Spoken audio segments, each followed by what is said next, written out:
Coucou à tous, j'espère que vous allez bien. On se retrouve pour un nouveau podcast qui a pour sujet comment être heureux seul. Et je précise seul parce que pour beaucoup de gens, le bonheur se résume à quand j'aurai trouvé le conjoint ou la conjointe qui me conviendra vraiment, quand ça fonctionnera enfin au niveau amoureux, ça y est, le bonheur sera là. Et si soit on est en couple et que ça ne fonctionne pas, ou si on est tout seul, il y a ce truc de je ne peux pas être heureux dans ces circonstances-là parce que je n'ai pas mon âme sœur, le grand amour dans ma vie, ce genre de choses, mais ce qui est entièrement faux, qui est une croyance limitante. Ce qui se passe, c'est que généralement, notre quête du bonheur, elle se résume à, en schématisant, à faire une grande liste qu'on va compléter au fur et à mesure avec tout un tas d'objectifs, projets, envies, etc., de petites cases à cocher qu'on va s'évertuer à pouvoir aller compléter au fur et à mesure. Ça peut être justement le couple, fonder une famille, avoir un meilleur job ou trouver le job de ses rêves, avoir plus d'argent, avoir un corps qui nous convient mieux, un meilleur entourage. Enfin, il peut y avoir tout un tas de choses. C'est une liste, voilà, qui n'a pas de fin de toute façon. Mais ce qui se passe, c'est que à chaque fois que vous allez réussir à compléter un objectif de votre liste, effectivement, sur le coup, vous allez vous sentir satisfait, vous allez vous sentir plus heureux, vous allez vous dire, ah ça y est, génial, super, j'ai réussi. Mais on se rend très bien compte aussi, assez rapidement généralement, que cette dose de bonheur, elle est très éphémère et qu'en fait, une fois qu'on a complété un objectif, plus ou moins rapidement, on commence à en viser un autre, et puis un autre encore, et ainsi de suite, et ça ne s'arrête jamais. Et au bout d'un moment, il y a cette espèce de sentiment de frustration, d'incompréhension qui arrive en se disant, OK, mais j'ai complété tant et tant de cases sur ma liste, comment ça se fait que je ne me sens toujours pas profondément heureux ou heureuse? Comment ça se fait qu'il y a toujours ce sentiment de vide, qu'il y a toujours cette espèce de creux et que je n'arrive pas à m'arrêter quelque part dans cette course au bonheur et que je ne peux jamais me poser, me sentir vraiment dans cet état d'esprit où je profite simplement de ce qui est là. Je veux toujours autre chose, toujours plus. Et parfois, on en fait une fatalité. On se dit, bon, ça doit être le propre de l'être humain. On doit fonctionner comme ça. Il y a une espèce de résignation qui se met en place. Mais l'erreur qu'on fait, en fait, c'est que imaginez que vous êtes au centre d'un gigantesque cercle et dans ce cercle, il y a plus ou moins éloigné de vous tous vos objectifs, vos envies, tout ce que vous visez en croyant que ces éléments-là vont vous apporter le bonheur tant attendu. Mais le truc, c'est que nous, on va courir dans ce cercle, on va faire des zigzags de tous les côtés pour aller chercher ces objectifs et les ramener au centre vers nous. Mais le truc, c'est qu'en fait, notre bonheur ne peut partir que du centre. Et là, généralement, il y a une autre erreur de compréhension, d'interprétation qui déboule, c'est le fait de croire que le bonheur qui ne peut partir que de l'intérieur veut dire qu'on est censé travailler sur soi, explorer notre intériorité, comprendre ce qui se passe à l'intérieur de nous, machin et tout. Et puis c'est là que généralement commence notre quête de développement personnel, de spiritualité. On va chercher à creuser, à comprendre comment ça marche, comment nous on fonctionne, à aller réparer nos blessures, à aller voilà faire tout ce cheminement. Et bien sûr que ça peut être des éléments importants, mais j'ai envie de vous dire en même temps que comme on en a souvent parlé dans les podcasts et vidéos, ce n'est pas un chemin nécessaire et obligatoire parce que ce chemin, vous n'avez pas besoin de le faire consciemment. Ça se fera automatiquement, le plus naturellement du monde au fil des expériences que vous allez vivre.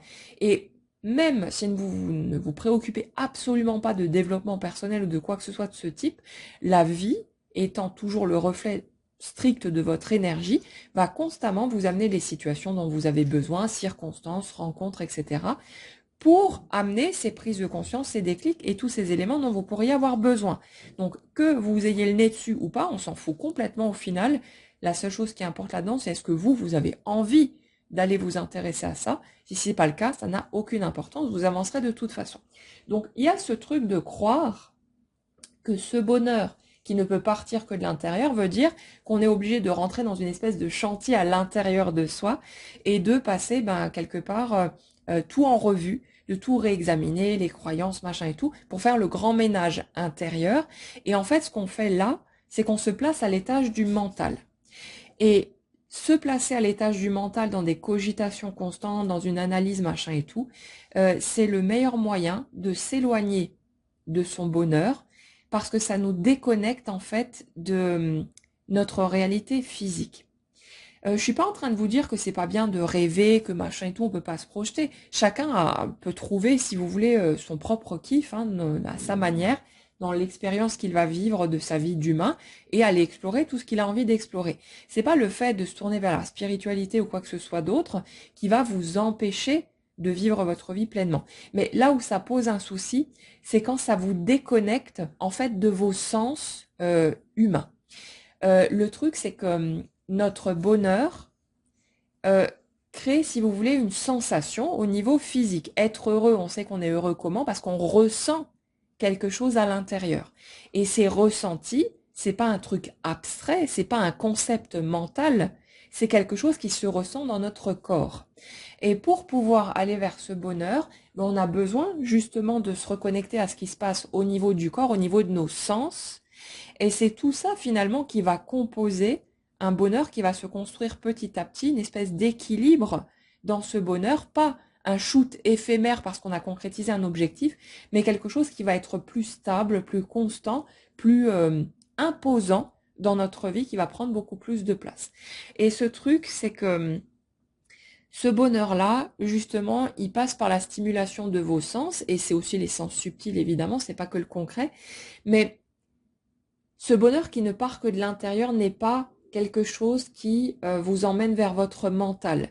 C'est quelque chose qui vous emmène vers votre vie concrète, vers ce qui est à portée de main là, tout de suite, maintenant, et d'aller revisiter, comme on en a parlé plusieurs fois ces derniers temps, d'aller revisiter ce qui se passe dans ce plan concret, dans ce qui est là, tout de suite, à proximité immédiate de vous, dans ce qui compose votre quotidien, pour aller regarder là-dedans ce qui est source de joie ou pas.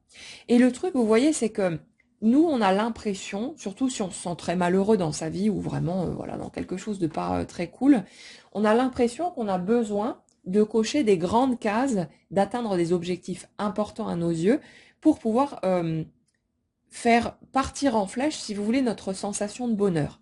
Mais en fait, là, on prend le problème à l'envers une fois encore, parce que le bonheur va se construire une brique après l'autre. Et le truc, c'est que comme on l'expliquait dernièrement, je crois que c'était dans le dernier podcast, on en avait parlé aussi, ce sont des graines que vous allez semer dans votre quotidien. C'est toutes les petites choses que vous allez mettre en place et qui va être source de joie, même les plus infimes, qui va amplifier de plus en plus votre sentiment global de bonheur dans votre vie. C'est un petit pas à la fois. Chaque petit changement que vous pourriez faire qui améliore un tant soit peu votre ressenti va amplifier de plus en plus cette sensation de bonheur, de reconnaissance, de gratitude qu'on va avoir parce qu'on va kiffer notre vie de plus en plus. Ça ne passe pas par des événements extraordinaires. Vous n'avez pas besoin de réaliser de grandes choses. Ça va passer par de tout petits pas dans n'importe quel domaine, dans n'importe quelle situation, des choix que vous allez faire qui vont vous convenir un tout petit peu mieux que le choix précédent. Et là, vous allez voir que ça va être une construction qui va, ça devient exponentiel en fait. Parce qu'à chaque fois que vous faites un choix, même qui vous semble minime sur le coup, mais que ce choix génère un mieux-être chez vous, votre énergie est obligée d'aller s'imprimer dans la matière, c'est systématique et automatique, et ça veut dire que votre matière, donc ce que vous expérimentez en permanence, va produire des événements un tout petit peu plus joyeux, un tout petit peu plus positifs pour vous, et ça va monter crescendo de cette façon-là.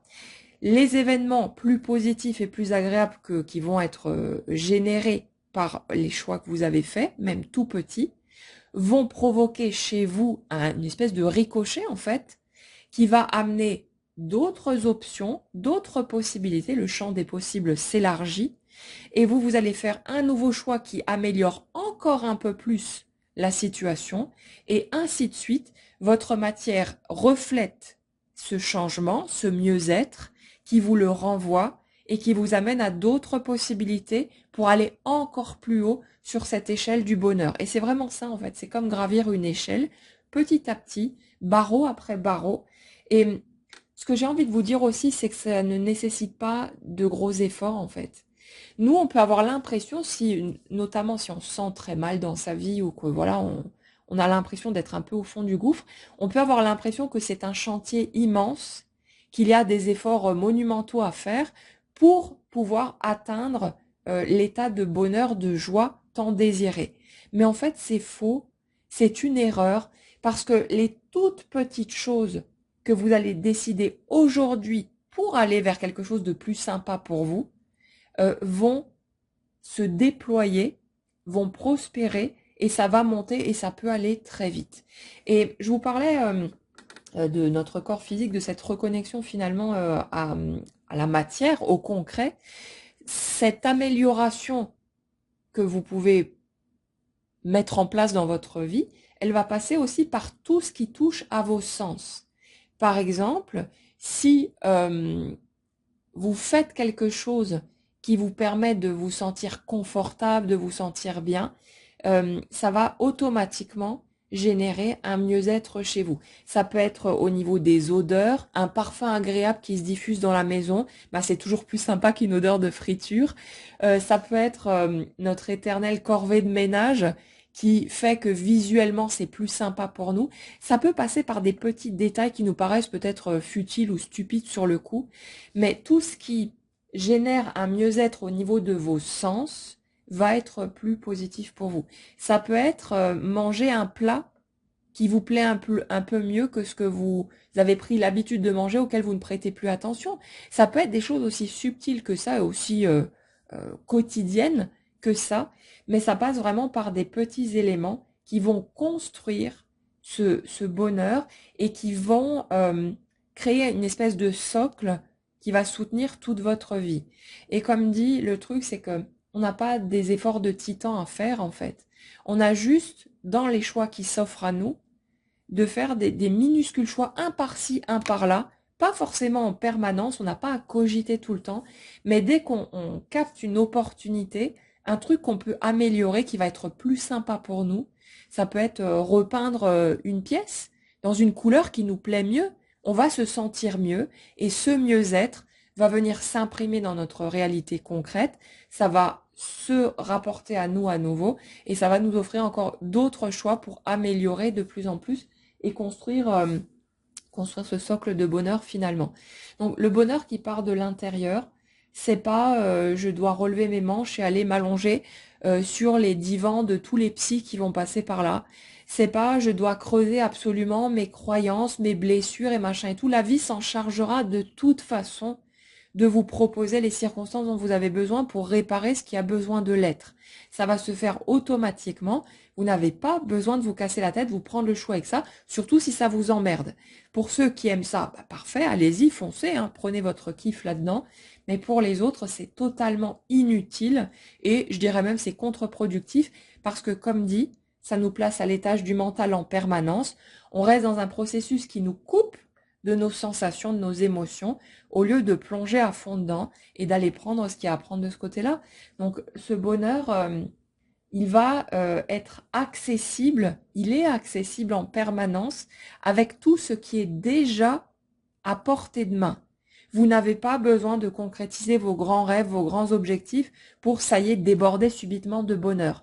Vous allez déborder de bonheur en concrétisant un objectif important pour vous si vous vous sentez déjà heureux et satisfait avec ce qui est déjà présent dans votre vie. Toutes les personnes qui attendent quelque part que le prince charmant ou la princesse débarque pour se dire ça y est, je vais enfin pouvoir être heureux, en fait, c'est une illusion pure et simple parce que vous ne serez pas plus heureux dans un couple si vous n'êtes pas déjà heureux dans votre vie pour vous tout seul.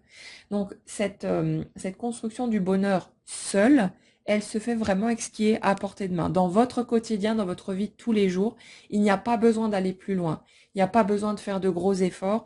Il n'y a pas besoin de faire un vaste chantier. Ça passe par les plus petits choix que vous avez à faire tous les jours de votre vie. Et à chaque fois que vous allez faire un choix, réexaminer quelque chose et vous dire, tiens, je pourrais peut-être faire ça différemment ou faire ceci et cela pour m'apporter plus de confort, plus de bien-être, plus de sérénité, tout ce que vous voulez d'autre. Chaque petit choix va construire votre bonheur. Et c'est ensuite ce rayonnement, si vous voulez, qui part de vous, parce que vous allez kiffer votre vie de plus en plus, qui va attirer comme un aimant, forcément les situations qui lui ressemblent, puisque votre vie est obligée de refléter en permanence votre énergie. Chaque fois que vous progressez un tout petit peu, ça progresse dans ce que vous traversez et ça va monter comme ça crescendo et devenir de plus en plus puissant. Donc ne vous découragez pas si dans un premier temps vous avez l'impression que les choix que vous faites, machin et tout, ça n'apporte rien de plus, il n'y a pas de changements radicaux. C'est normal, c'est quelque chose de progressif, mais ça va réellement construire votre bonheur personnel.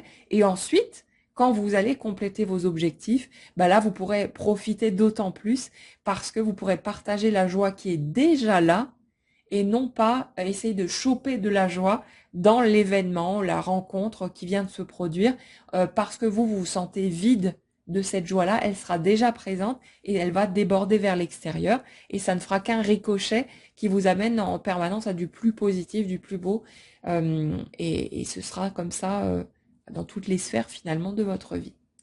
Voilà pour ce sujet que j'avais envie de creuser plus loin, qui me paraissait important. Euh, N'hésitez pas dans les commentaires à nous parler des sujets qui peuvent vous préoccuper, qui peuvent voilà, être d'actualité pour vous en ce moment. Ça pourra peut-être ouvrir d'autres pistes pour d'autres podcasts. En tout cas, passez une très bonne journée, prenez bien soin de vous et on se retrouve bientôt.